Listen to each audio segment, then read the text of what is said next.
I went through my own transformation, my own body composition transformation a few years ago as I came out of CrossFit, and as I went more into like, hey, I want to change things up. Like I was transitioning out of that strict lower carb approach, bringing carbs back in, working with my own coach.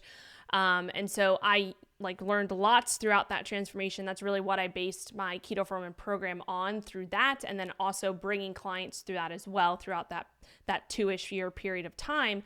And just kind of as I have a new client coming on, I just explain to them and show them the results of people who went from training 6 days a week to training 3 days a week and not eating carbs to eating carbs, or bringing carbs back in strategically, right? And so just showing them that kind of those, whether it's a transformation picture or kind of bringing them through the process of what it looks like and what they are going to expect or what they should expect, and just kind of, again, educating them and teaching them, the importance of all the things I mentioned before: recovery, sleep, stress management, like all of these different lifestyle factors that a lot of people tend to put on the back end because they're not sexy. No one wants to hear you should be sleeping 7 to 9 hours a night. You should be maybe meditating a little bit or doing something that brings you into that, parasympathetic mode.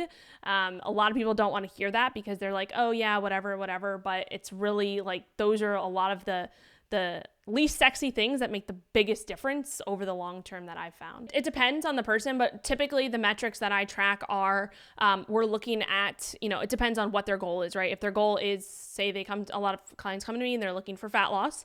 So if their goal is to lose body fat or change their body composition, we're looking at, body tape measurements, we're looking at, pictures, we're looking at scale weight, but the scale is obviously a sensitive subject for a lot of people. So it's educating them behind, okay, yes, maybe we're taking your daily scale weight every single morning, but we don't care at all what that number says. We're looking at it on, a trend line, right? We're looking at the average weekly and biweekly measurements of that scale weight. And the reason why we're doing it every day is so that we can get an accurate average, right? And so that's kind of one thing. It just, again, explains to them like, hey, these are the 20 different reasons why the scale could jump up 3 pounds overnight for absolutely and have absolutely nothing to do with fat gain, right? And so it's just educating them behind that.